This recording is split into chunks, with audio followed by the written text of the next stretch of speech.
오늘은 로마서 6장의 말씀을 함께 살펴보게 됩니다. 오늘 본문은 12절부터 23절까지지만 1절부터 11절 어제 큐티 본문과 함께 로마서는 6장은 전체로 함께 이해해야만 합니다.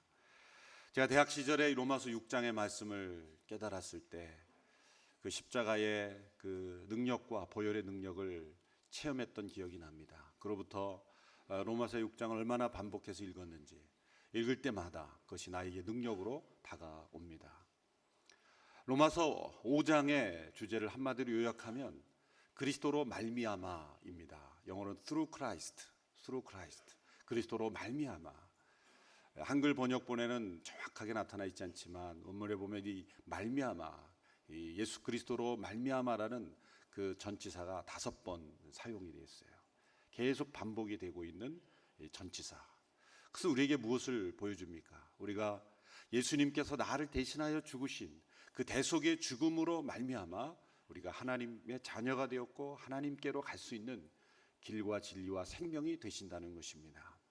그래서 내가 한 일이 아닙니다. 내가 할 수도 없는 일입니다. 하나님의 사랑과 예수 그리스도로 은혜로 만 인하여 우리에게 거저 주시는 하나님의 은혜인 것입니다. 이 그리스도로 말미암아 우리에게 주어진 축복은 바로 우리가 의롭게 된다는 거죠. 그걸 우리는 믿음으로만 받아들이면 되는 것입니다. 하나님의 선물이요 값없이 주시는 그런 하나님의 은사인 것이죠.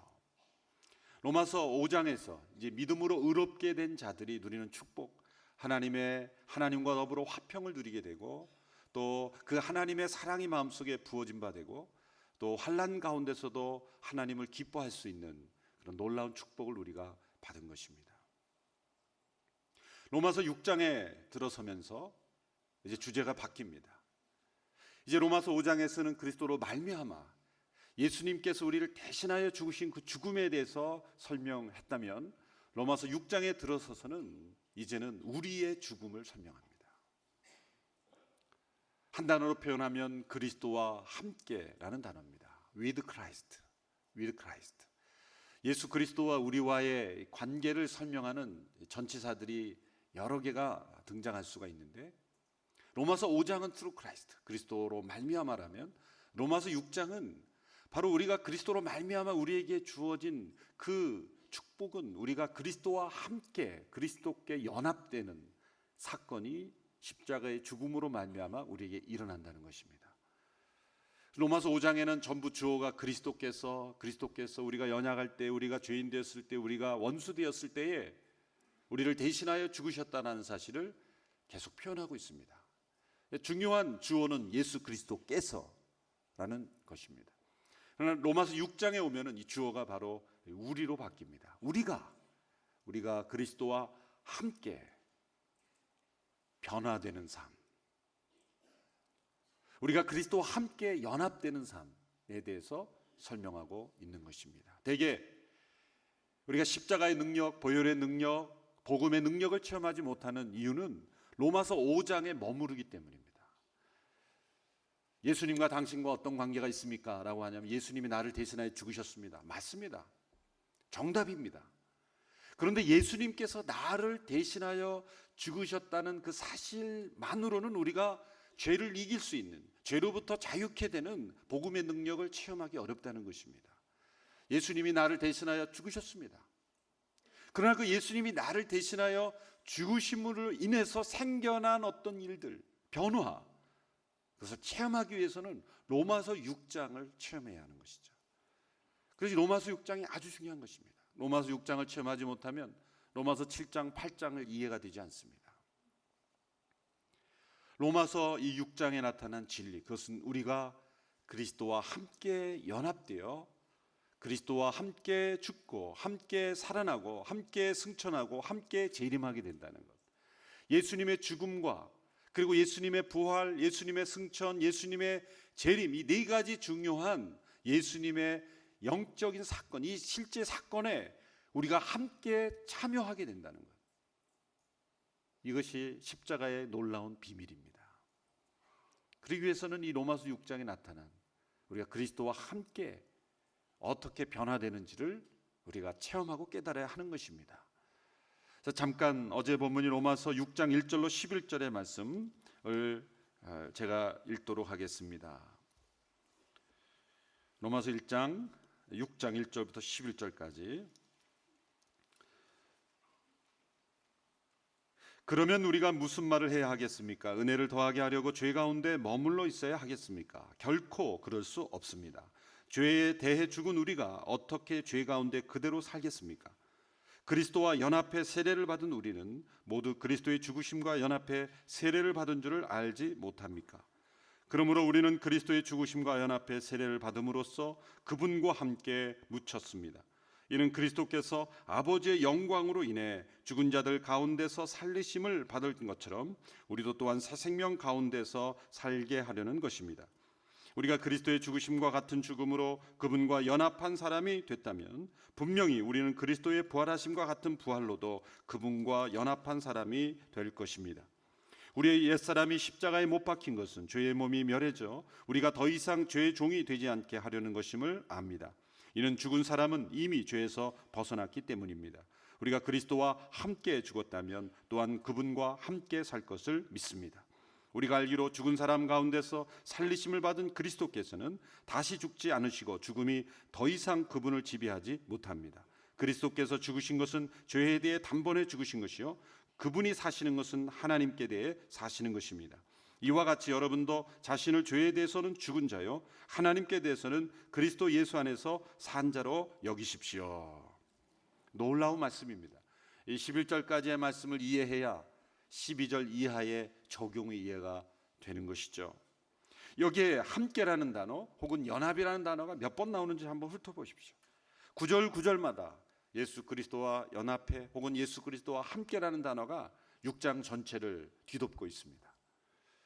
로마서 5장에서는 그리스도께서 우리를 대신하여 죽으셨다 이렇게 설명을 하는데 6장에 들어서는 각도를 바꾸어서 예수님 우리를 대신하여 죽으셨다면 우리에게 어떤 일이 일어나는가? 그것은 바로 우리가 예수님과 함께 죽은 사건이라는 것이죠.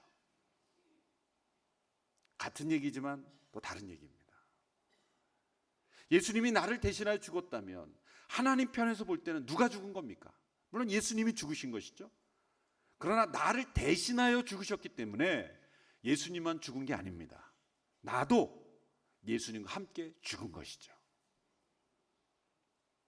내가 예수님과 함께 죽었다는 사실을 체험해야만 우리가 이 세상 가운데 죄 가운데 더 이상 살지 않고 죄로부터 자유케 되는 역사를 체험할 수 있다는 거죠. 뿐만 아니라 예수님의 부활 생명을 누리며 살 수가 있다는 것이죠. 우리가 구원받은 것은 이 세상 속에서는 온통 죄 가운데 살다가 이제 죽음 이후에 비로소 죄로부터 자유케 돼서 천국에 들어가는 인생을 사는 것이 아니라는 것이죠. 우리가 예수님이 나를 대신하여 죽으셨다는 것을 믿고 믿음으로 의롭게 되었을 때는 우리가 이 세상을 살아갈 때도 여전히 우리가 죄 가운데 있지만 더 이상 죄 가운데 머물지 않고 죄로부터 자유케 되고 승리하고 그리고 새로운 생명의 능력으로 죽음의 권세를 이기며 살아갈 수 있는 삶이 우리에게 허락되었다는 것입니다. 그러므로 우리가 예수님이 나를 대신하여 죽으셨을 때 그 죽음은 바로 내가 예수님과 함께 죽었다는 것을 깨닫고 체험해야 한다는 것이죠. 예수님이 나를 대신하여 죽으셨을 때 일어난 변화, 이제 우리가 믿음으로 의롭게 된 자의 변화를 로마서 6장에서는 우리의 변화된 이 신분, 변화된 그 상태를 이렇게 설명합니다. 2절에 보면 2절에 이렇게 되어 있습니다. 6장 2절에 결코 그럴 수 없습니다. 죄에 대해 죽은 우리가 어떻게 죄 가운데 그대로 살겠습니까? 우리를 어떻게 설명합니까? 죄에 대해 죽은 우리. 2절 말씀을 자막으로 다시 한번 보여주십시오. 죄에 대해 죽은 우리. 여기에 밑줄을 치셔야 돼요. 죄에 대해 죽은 우리다. 죄에 대하여 죽은 우리라는 게 어떤 뜻입니까? 자, 예전에 제가 며칠 전에 어거스틴이 죄와 우리와의 관계를 4단계로 구분해 설명했다고 말씀드렸습니다. 다시 한번 복습하면 이 차이를, 이 미묘한 차이를 잘 이해하는 것이 복음을 아주 선명하게 깨닫는 것입니다. 첫 번째, 우리가 죄를 짓기 이전에 아담과 하와의 상태는 어떤 상태라고요? 죄를 지을 수 있는 상태. 죄를 지을 수 있는 상태. 두 번째, 타락한 직후의 이후의 상태는 죄를 지을 수밖에 없는 상태. 죄를 안 지을래야 안 지을 수 없는 완전히 죄 가운데, 이것을 에베소 2장 8절에서는 허물과 죄로 죽은 우리다. 허물과 죄로 죽은 우리다. 그렇게 설명을 했죠. 죄를 지을 수밖에 없는 상태. 이제 예수 그리스도로 말미암아 우리가 의롭게 된 직후에 우리의 상태는 어떤 상태라고요? 죄를 짓지 않을 수 있는 상태. 않을 수 있는 상태. 이제는 우리가 선택하면 죄를 짓지 않을 수 있는 상태. 마지막으로 우리가 영화롭게 된, 이제 다시 오실 주님을 만나서 영광스럽게 된 이후의 상태는 죄를 지을 수 없는 상태. 죄를 지을 수 없는 상태. 이 네 단계 상태가 있다고 말씀드렸습니다. 로마서 6장에서 말씀하고 있는 상태는 어떤 상태인가요? 죄에 대해 죽은 우리라는 것은 이제 죄를 짓지 않을 수 있는 상태라는 것이죠. 어거스틴은 약간 다른 말로 사용했지만 같은 말입니다. 죄를 짓지 않을 수 있는 상태. 죄에 대해 죽었다는 것은 우리 안에 있는 죄가 사라졌다는 뜻이 아닙니다. 죄는 예수님 오실 때까지 우리를 괴롭힐 겁니다. 그러나 예전에는, 우리가 그리스도로 의롭게 되기 전에는, 십자가의 대속의 진리를 믿기 이전에는 죄의 가운데 있었고 허물과 죄로 죽었기 때문에 죄를 안 질래야 안 질 수 없는 상태에 있었지만, 이제는 그리스도로 말미암아 죄를 짓지 않을 수 있는 상태. 이 죄에 대하여 죽은 우리, 반응하지 않는다는 거죠. 죽은 자는 반응하지 않습니다. 아무리 흔들어 깨워도, 꼬집어도, 때려도, 고함을 쳐도 죽은 자는 반응하지 않는다는 거예요. 죄에 대해 죽었다는 것은 이제 죄에 대하여 반응하지 않을 수 있는 존재가 되었다는 거예요. 죄에 대해 반응하지 않을 수 있는 존재가 되었다. 어떻게 이런 일이 가능할까요? 그것은 바로 두 번째 설명을 통해서 우리에게 가르쳐주고 있습니다. 두 번째 설명은 3절 4절입니다. 6장 3절 4절을 같이 읽겠습니다. 시작. 그리스도와 연합해 세례를 받은 우리는 모두 그리스도의 죽으심과 연합해 세례를 받은 줄을 알지 못합니까? 그러므로 우리는 그리스도의 죽으심과 연합해 세례를 받음으로 그분과 함께 묻혔습니다. 이는 그리스도께서 아버지의 영광으로 인해 죽은 자들 가운데서 살리심을 받은 것처럼 우리도 또한 새 생명 가운데서 살게 하려는 것입니다. 바로 이 3절 4절의 이 말씀을 근거로 해서 우리는 더 이상 죄에 대하여 반응하지 않을 수 있는, 죄에 대하여 죽은 자로 살아갈 수가 있다는 거예요. 그 비결은 뭡니까? 3절에 이렇게 설명합니다. 우리를 어떻게 설명하는지 보십시오. 그리스도와 연합해 세례를 받은 우리. 그리스도와 연합해 세례를 받은 우리. 이 그리스도와 연합했다라는 단어가 전치사로 원문의 헬라어를 보면은 에이스라는 전치사. 에이스라는 것은 영어로 표현하면 into입니다. 무엇 속으로 들어가다. 그러면 직역을 하면 이렇게 되는 거죠. 그리스도 속으로 세례를 받은 우리. 그러니까 이상하지 않습니까? 그리스도 속으로 세례를 받은 우리. 저는 가능하면 좀 이상하더라도 직역을 해야 된다고 생각하는데, 그리스도 속으로 들어간 세례를 받은 우리. 문법적으로는 이상합니다만 이게 실제 표현한 겁니다. 영어로 표현은 were baptized into Jesus Christ. 예수 그리스도 속으로 세례를 받았다. 그것은 무엇입니까? 세례란 이제 그리스도의 몸 안으로 연합돼 들어가는 사건이라는 거예요.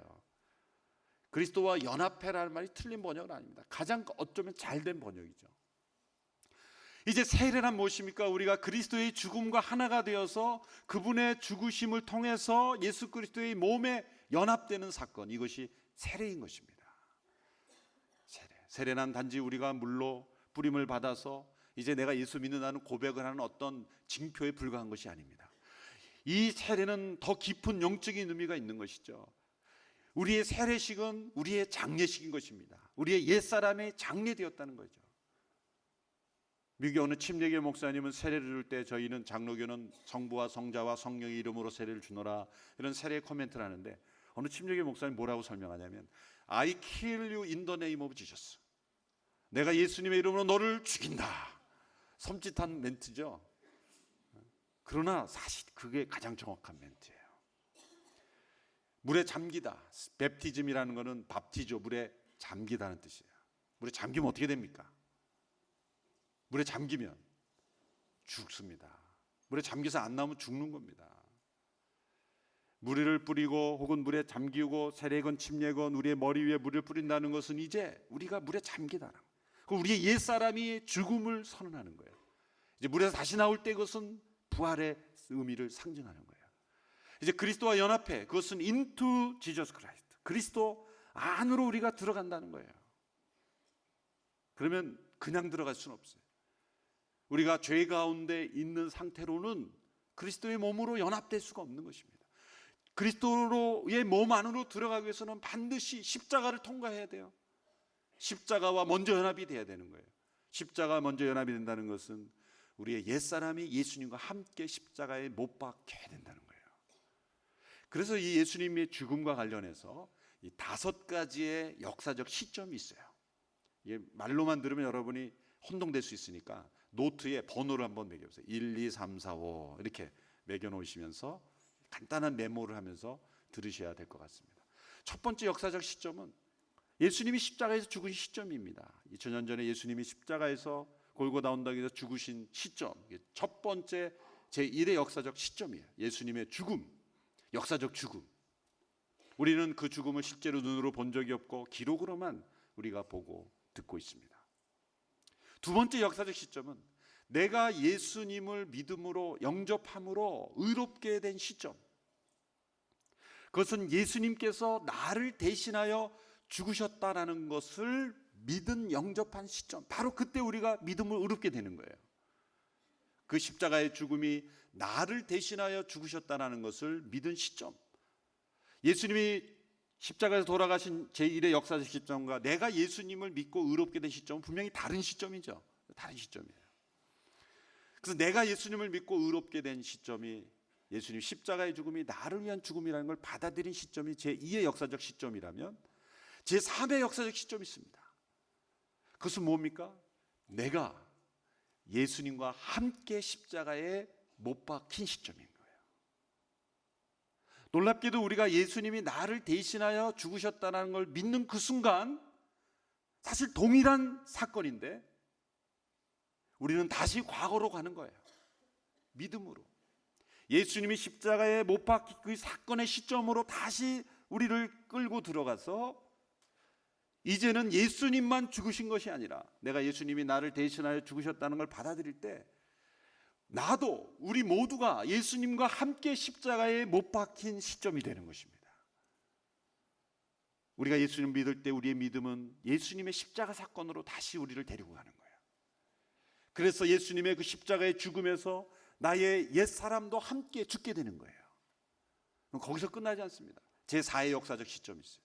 그것은 뭐냐면 예수님이 장사된 지 사흘 만에 다시 살아나신 것처럼 우리도 다시 죽은 자 가운데서 다시 새로운 생명으로 다시 살아나는 제4의 역사적 시점이 있다는 거예요.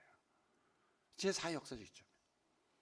마지막 5번째 시점은 주님이 다시 오실 때 우리가 영광스럽게 주님과 함께 재림하게 될 그 시점이 있어요.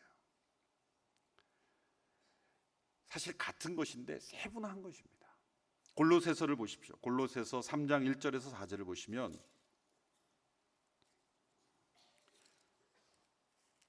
골로새서 먼저 2장 12절 13절을 먼저 같이 읽겠습니다. 자막을 통해서 함께 읽겠습니다. 골로새서 2장 12절부터 13절 함께 읽습니다. 시작. 또한 여러분은 세례로 그리스도와 함께 장사됐고 죽은 사람들 가운데서 그리스도를 살리신 하나님의 능력을 믿음으로 그리스도 안에서 그리스도와 함께 다시 살아났습니다. 여러분은 죄와 육체의 무할례로 죽었으나 하나님께서 우리의 모든 죄를 용서하심으로 여러분을 그리스도와 함께 살리셨습니다. 12절에 세례로 그리스도와 함께 장사됐다. 이 제3의 역사적 시점이죠. 그리고 그리스도 안에서 그리스도와 함께 다시 살아났다. 이 함께는 제4의 역사적 시점이에요. 골로새 3장 1절로 4절까지의 말씀을 보십시오. 1절에서 4절 같이 한 목소리로 읽습니다. 시작. 그러므로 여러분이 그리스도와 함께 살리심을 받았으니 위에 있는 것들을 추구하십시오. 거기에는 그리스도께서 하나님의 오른편에 앉아 계십니다. 위에 있는 것들을 생각하고 땅에 있는 것들을 생각하지 마십시오. 여러분은 이미 죽었고 여러분의 생명은 그리스도와 함께 하나님 안에 감춰져 있기 때문입니다. 여러분의 생명이신 그리스도께서 나타나실 때 여러분도 그리스도와 함께 영광 가운데 나타날 것입니다. 여기 짧은 구절에 함께라는 단어가 4번 반복이 됐어요. 1절에 여러분이 그리스도와 함께 살리심을 받았다. 제4의 역사적 시점이죠.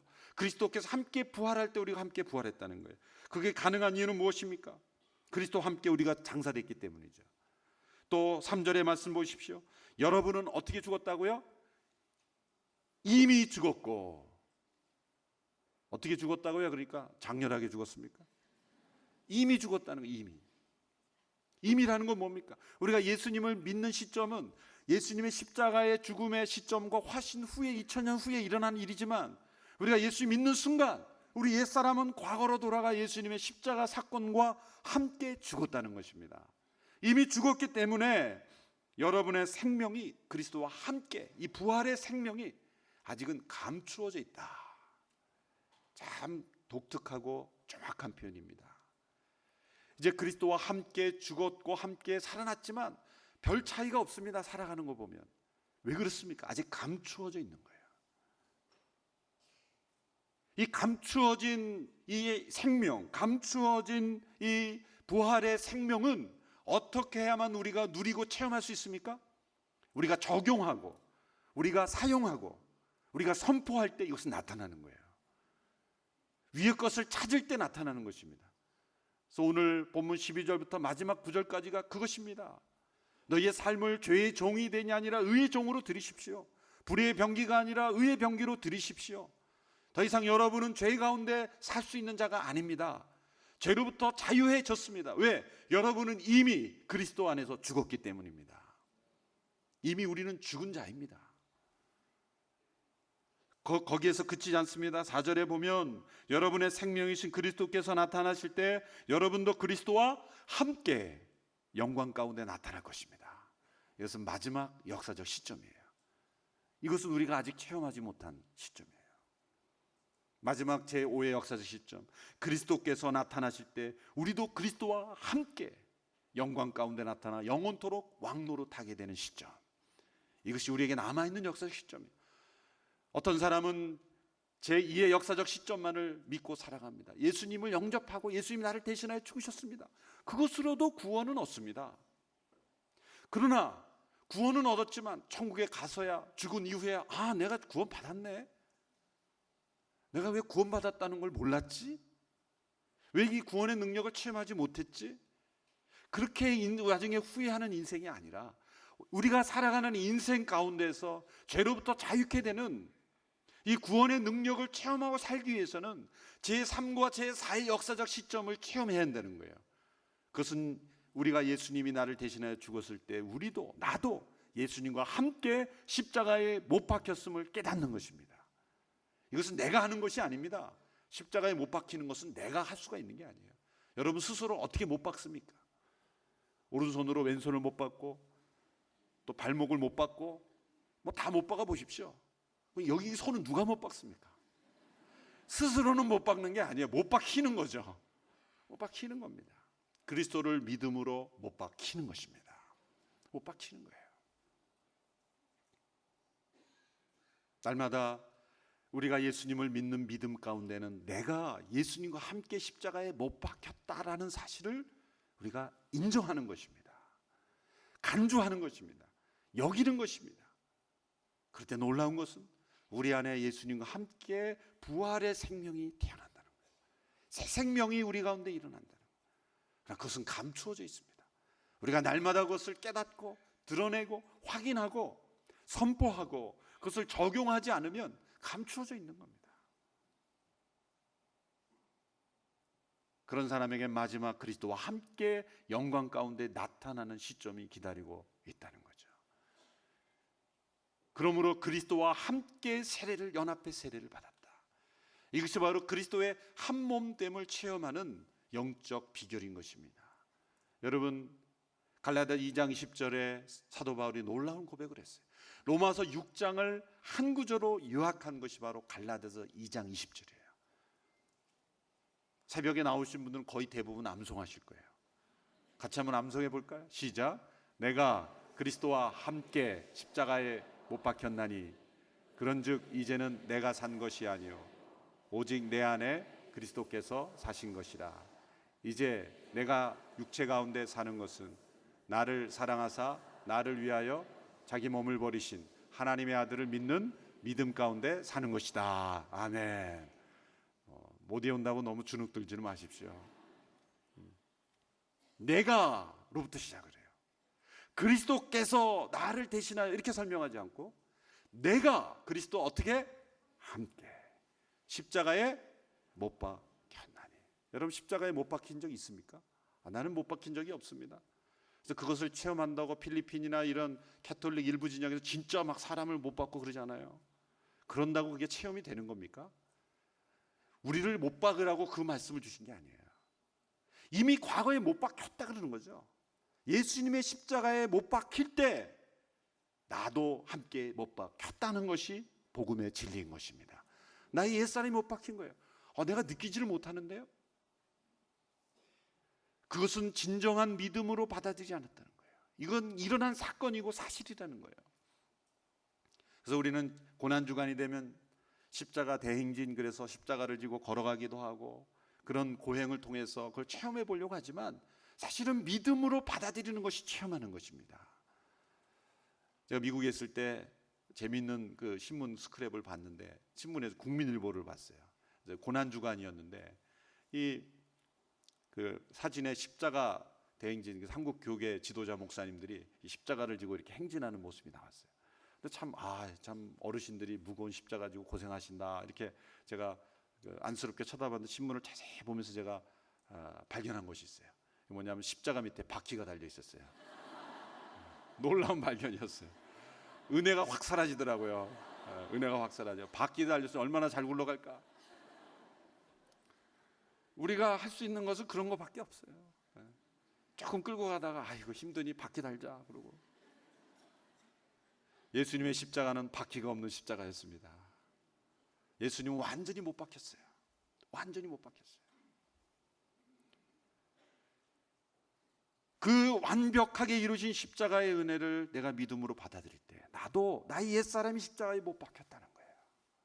이것을 믿음으로 받아들이는 순간 부활하는 것도 우리가 부활하는 것이 아닙니다. 예수님과 함께 죽으면 함께 부활하는 거예요. 자동이에요, 자동. 우리는 함께 믿음으로 예수님의 죽음을 받아들이기만 하면 나의 옛사람이 십자가에 못 박히고 함께 부활하고 함께 주님 재림하실 때 영광스럽게 된다는 거예요. 얼마나 크신 은혜입니까? 에이든 토우조라는 목사님이 오래전에 그분 1950년대 60년대 시카고에서 활동하신 아주 정말 신실하신 종이죠.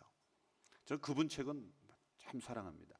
그런데 그 에이든 토우조 목사님이 성지순례를 함께 그 동료 목회자들과 함께 갔을 때 그분은 30분 전에 먼저 골고다 언덕, 사실은 지금 골고다 언덕으로 가봐야 뭐 복잡하고 사실 그렇습니다만 가서 그곳에 무릎을 꿇고 기도하고 있었어요. 그래서 토우조 목사가 그 30분 전에 왔으니까 당신 언제 여기 왔어? 그랬더니 이분이 기도하는 가운데 일어나면서 나는 여기에 2000년 전에 올라왔지. 나는 여기에 2000년 전에 올라왔지. 30분 전에 올라왔는데 2000년 전에 올랐다. 언제 올라왔습니까? 예수님이 십자가에 못 박혀 죽을 때 나도 그곳에 함께 있었다는 거예요. 우리는 두 가지 모습으로 그곳에 있었습니다.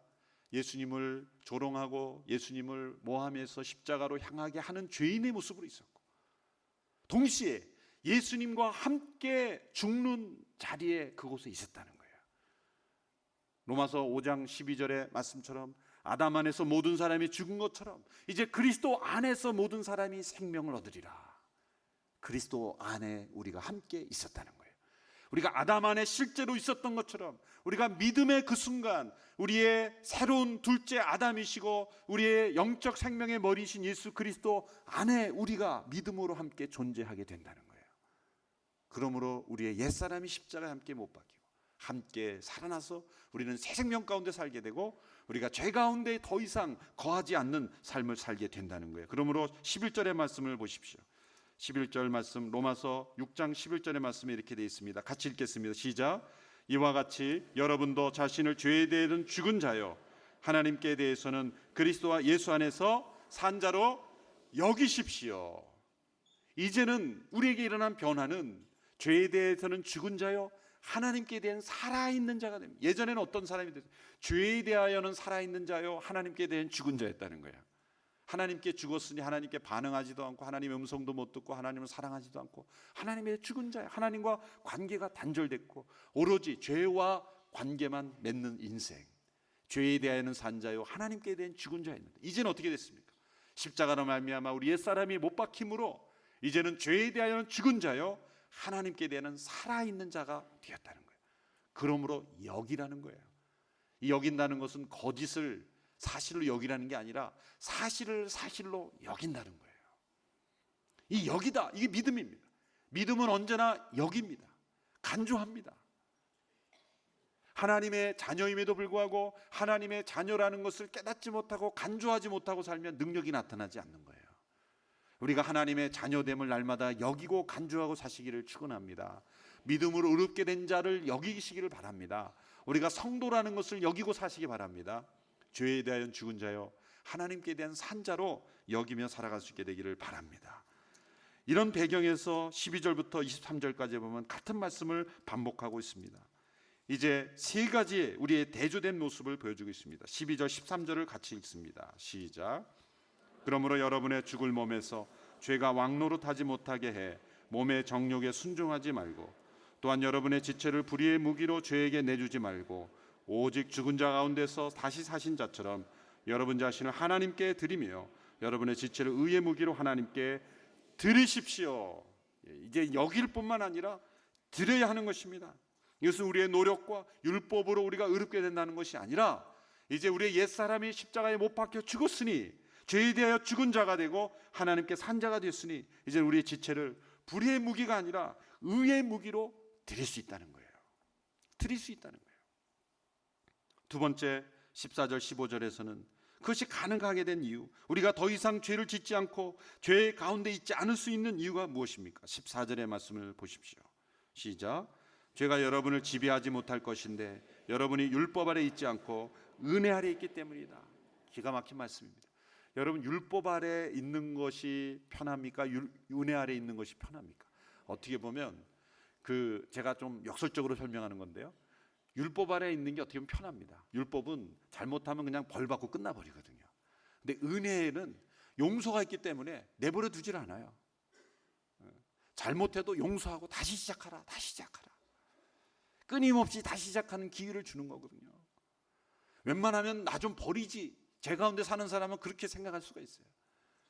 이 정도 죄를 졌으면 하나님도 버려야 되는 건 아닌가? 그렇게 생각할 정도로 죄를 졌는데도 하나님은 은혜 가운데 나는 너를 포기하지 않는다. 그 은혜를 체험한 사람은 더 이상 죄 가운데 살 수가 없는 거예요. 이제는 벌 받기가 두려워서 율법 아래 있을 때는 벌 받는 것이 두려워서 죄를 짓지 않으려고 했지만 이제는 은혜 아래 있기 때문에 이제는 벌을 두려워서 이제는 죄를 안 짓는 것이 아니라 죄에 대해 죽은 자가 되었기 때문에 이제는 죄를 짓지 않는 자가 되는 것입니다. 또 세 번째 대조는 16절에서 18절에 나옵니다. 16절의 말씀을 보십시오. 16절 18절 같이 읽습니다. 시작. 여러분이 자신을 종으로 드려 누구에게든지 순종하면 여러분은 여러분이 순종하는 그 사람의 종이 되는 줄을 알지 못합니까? 여러분은 죄의 종이 돼 죽음에 이르거나 아니면 순종의 종이 돼 의에 이릅니다. 그러나 하나님께 감사드립시다. 여러분이 전에는 죄의 종이었으나 이제는 여러분이 전에 받은 교훈의 본을 마음으로부터 순종함으로 죄에서 해방돼 의의 종이 됐습니다. 같은 말씀을 계속 반복하고 있는 거예요. 첫 번째는 율법 아래 있지 않고 이제 불의의 무기에서 의의 무기로, 두 번째는 율법 아래서 은혜 아래로, 이 세 번째는 죄의 종에서 의의 종으로. 죄에서 해방되었고 죄에서 자유롭게 됐고 죄의 지배를 받지 않게 될 수 있다는 겁니다. 이 세상 가운데. 그러나 전혀 죄가 없는 상태는 안 됩니다. 그것이 로마서 7장에 나오는 거예요. 전혀 죄가 없을 수는 없어요. 그러나 죄의 지배는 받지 않을 수 있어요. 죄의 종으로 살지 않을 수 있습니다. 죄의 영향력 가운데 살지 않을 수는 있어요. 전혀 죄가 없는 상태로 변화되는 것은 아닙니다. 로마서 7장에 그러한 갈등은 우리가 끊임없이 있습니다. 그러나 죄의 종처럼 살지 않을 수 있어요. 우리가 의의 무기로 우리의 삶을 드리고 우리의 지체를 드리고 그리고 의의 종으로 순종하며 살아갈 때 우리는 죄를 짓지 않고 그 순간만큼은 죄를 짓지 않고 죄 가운데 있지 않고 죄로부터 자유하고 해방되는 인생을 살 수 있다는 것입니다. 그러므로 19절 말씀을 다시 한번 읽겠습니다. 19절 시작. 여러분의 육신이 연약함으로 내가 사람의 방식대로 말합니다. 여러분이 전에는 자기의 지체를 부정과 불법의 종으로 내주어 불법에 이른 것처럼 이제는 여러분의 지체를 의의 종으로 들여 거룩함에 이르십시오. 예전에는 부정과 불법의 종으로 내었지만 이제는 거룩함에 내어주는 종으로 살라. 같은 말씀을 계속 반복해서 리프레이즈 설명하는 거예요. 이제는 우리에게 이러한 길이 허용됐다. 왜? 그리스도와 함께 십자가에 못 박히고 내 안에 부활의 생명이 감추어져 있기 때문에 이 감추어진 생명을 우리가 누리기 위해서는 드리고 순종하고 내어드리고 선포하고 그렇게 간주하고 믿음으로 살아갈 때 이제 내 안에 감추어진 부활의 생명이 점점 분명하게 나타나는 것입니다. 그러므로 죄의 지배를 받지 않고 의의 지배를 받고 불법의 지배를 받지 않고 거룩함의 지배를 받음으로 우리의 삶이 점점 거룩함에 이르게 되는 것입니다. 예전에는 우리가 선택한다고 해서 달라지지 않았지만 이제는 우리가 선택하면 달라지는 인생이 된다는 것입니다.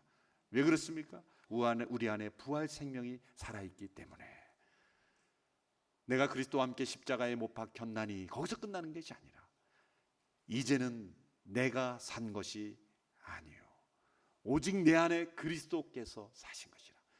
이것이 바로 In Christ, 이제 7장과 8장에 계속해서 나오는 설명인 것입니다. 이제 이 부활의 생명 가운데 날마다 우리가 살 수 있게 되기를 축원합니다.